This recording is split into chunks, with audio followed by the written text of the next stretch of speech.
কেউ কথা রাখে না। বিশেষ করে রাজনৈতিক নেতারা, মন্ত্রীরা প্রতিশ্রুতি তো প্রচুর দেন, কিন্তু কথা রাখার সময় আর তাদের টিকিটিও দেখা যায়। কিন্তু এখন একটা এমন ঘটনার কথা বলবো এবং এমন একজন রাজনীতির নেতার কথা বলবো, মন্ত্রীর কথা বলবো, যিনি গত 2 বছরে নিজের কথাটা যে এমন ব্যাপকভাবে রেখে চলেছেন, যেটা ভারতের ইতিহাসে সচরাচর কালে খুব একটা দেখা যায় না। একদম ঠিক ধরেছেন, পেছনের ছবি থেকে কেন্দ্রের স্বরাষ্ট্রমন্ত্রী অমিত শাহের কথাই বলছি। যে অমিত শাহকে নিয়ে এই রাজ্যে সাংবাদিকরা তো বটেই, বিজেপির নেতা কর্মীরাও সমালোচনা করেন, কারণ তার আন্ডারে থাকা সিবিআই, ইডি এই রাজ্যে ঠিকঠাক করে কাজ করতে পারেন না। এই রাজ্যে ইডি কলকাতা হাইকোর্টে বিচারপতি অমৃতা সিনহার এজলাসে রিপোর্ট দেয় যে লিপস অ্যান্ড বাউন্স কোম্পানির 150 কোটি টাকার সম্পত্তি আমরা বাজেয়াপ্ত করেছি, আর কোম্পানিটা যার নামে আছে সেই অভিষেক বন্দ্যোপাধ্যায়কে গ্রেপ্তার করা হয় না। সমালোচনা হয়, সাংবাদিকরা সমালোচনা করে, আমরা সমালোচনা করি, সাধারণ মানুষ, বিজেপির কর্মী সমর্থকরাও সমালোচনা করে, এবং যেহেতু ইডি সিবিআই এই মুহূর্তে অমিত শাহের হাতে, তাই অমিত শাহের সমালোচনা হয়। যদি একটা ক্ষেত্রে আপনারা সমালোচনা করতে পারেন, তাহলে অন্য ক্ষেত্রে যেখানে তিনি কাজ করে দেখাচ্ছেন তার প্রশংসাটাও করতে হবে, সেই ধকটাও থাকা দরকার। অন্তত এই যে মাওবাদীদের দমন করার ক্ষেত্রে অমিত শাহ 2 বছর আগে যে প্রতিশ্রুতি দিয়েছিলেন লোকসভায় দাঁড়িয়ে, সেটা যে এভাবে তিনি করে দেখাবেন কেউ বিশ্বাস করেন। কারণ ওই যে প্রথমে যে কথাটা দিয়ে শুরু করলাম, রাজনৈতিক নেতা মানি প্রতিশ্রুতির ফুলঝুরি, কাজের কাজ অষ্টরম্ভা। কিন্তু অমিত শাহ যেটা করে দেখাচ্ছেন, ভারতের ইতিহাসে এই রকমের ঘটনা অত্যন্ত অসামান্য ঘটনা, খুব সামান্য কয়েকটি আছে এই ধরনের ঘটনা। লোকসভায় দাঁড়িয়ে স্বরাষ্ট্রমন্ত্রী অমিত শাহ গোটা লোকসভাকে সম্বোধন করে গোটা ভারতবর্ষের মানুষকে জানিয়েছিলেন 2026-এর 31শে মার্চের মধ্যে এই ভারতবর্ষ থেকে মাওবাদীদের নির্মূল করা হবে, মাওবাদ নির্মূল করা হবে। ঠিক কি বলেছিলেন স্বরাষ্ট্রমন্ত্রী অমিত শাহ? আরো একবার শুনুন আপনারা। हिसाब मांगते क्या हुआ 370 साहब? हिसाब तो इनको दिया जाता है, नजारा तो उनको दिखाया जा सकता है जिनकी नजरें साबुत हो। जो काला चश्मा पहनकर आंखें मूंद कर बैठते हैं, उसको विकास नहीं दिखा सकते। किसी सदस्य ने ठीक ही कहा था, पैदल यात्रा निकाली, कश्मीर तक गए, अपने कार्यकर्ताओं के साथ बर्फ की होली भी खेले और कहे कि मुझे दूर से आतंकवादी दिखाई पड़ा था। अरे भाई, नजर में ही आतंकवादी है तो आपको सपने में भी आएगा और कश्मीर में भी। हम तो दिखाई देते ही सीधा 2 आंखों के बीच में गोली मारते हैं, मगर 2 आंखों। हमारी सरकार ना आतंकवाद को सह सकती है, ना आतंकवादियों को सह सकती। कोई जगह नहीं है देश में अब देश के नागरिकों के साथ खून की होली खेलने वाले। मान्यवर, दूसरी समस्या थी वामपंथी उग्रवाद। वामपंथी उग्रवाद, अभी अभी किसी ने भाषण किया कि राजनीतिक समस्या है। अब मुझे तो ये सोच पर ही दया आती है। विकास की दृष्टि से पिछड़े हुए कई जिले हैं, कई तहसीलें हैं। सबको मालूम है, लंबे कालखंड के बाद हम आजाद हुए। कोई भी सरकार हो, भले कांग्रेस की ही थी, मगर कोई 5-25 साल में सब जगह विकास नहीं पहुंचा सकता। हम पहुंचा रहे हैं अब सब जगह, मगर छूट गया होगा कोई बात। तो इसका मतलब ये नहीं कि हम देश की व्यवस्था को ही न माने, संविधान को ही न माने और सरकार लाचार बनकर देखती रहे। हजारों लोग बलि चढ़े। हिम्मत देखे साहब, पशुपतिनाथ से तिरुपति तक का लाल कॉरिडोर, 12 राज्य, कई जिले, कई तहसीलें, कई थाने कब्जे कर दिए, पूरी व्यवस्था समाप्त कर, पैरेलल करेंसी चलाई, पैरेलल स्टैंप पेपर चलाए, सरकारें बनाई, कोई बोलने वाला नहीं। मैं सबसे पहले एक बात इस सदन में जिम्मेदारी के साथ बताना चाहता हूं, 21 मार्च 2026 को इस देश से नक्सलवाद समाप्त। অমিত শাহ যে এভাবে নিজের প্রতিশ্রুতি রাখবেন কেউ ভাবতে পারেন।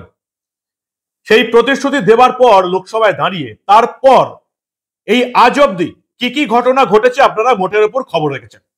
আজকে আরো একটা বড় ঘটনা হলো, কিষাণজির পর আরো একটা বড় সাফল্য, মাওবাদী শীর্ষ নেতা হিডমাকে আজকে খতম করে দিল অন্ধ্রপ্রদেশের পুলিশ। মাওবাদী শীর্ষ নেতা হিডমা, যার মাথার দাম ছিল 50 লক্ষ টাকা, 26টা বড় মামলার সঙ্গে জড়িত ছিল। অন্ধ্রপ্রদেশ, ছত্তিশগড়, তেলেঙ্গানা 3 রাজ্যের সীমানায় থাকা মারেদুমিলির জঙ্গলে মাওবাদী শীর্ষ নেতার উপস্থিতির খবর পেয়ে মঙ্গলবার সকালে তল্লাশি অভিযান চালায় পুলিশ এবং নিরাপত্তা বাহিনী। সূত্রের খবর, এই অভিযানে হিডমা এবং তার স্ত্রী একসঙ্গে মারা গেছেন। আরো প্রায় 6 থেকে 7 জন শীর্ষ মাওবাদী নেতারা নিহত হয়েছেন। হিডমা, মাডবি হিডমা, কিষাণজির পর আরো একটা বড় সাফল্য। কিষাণজির মতন বড় নেতা হিসেবে দেখা হয় এই মাওবাদীর শীর্ষ নেতা মাডবি হিডমাকে, যে এতগুলো বড় অপারেশন করেছে। একসময় গোটা মানুষের ত্রাস হয়ে উঠেছিল। কোন অপারেশন করেছিল? 2010-এ দান্তেওয়াড়ায় যে সিআরপিএফ এর কনভয়ে হামলা হয়েছিল, তার নেতৃত্বে ছিল এই মাডবি হিডমা, যে হামলায় 76 জন আধা সেনার মৃত্যু হয়েছিল। 76 পুলওয়ামা, পাকিস্তান আইএসআই এর হাতেও এত লোকের মৃত্যু হয়নি।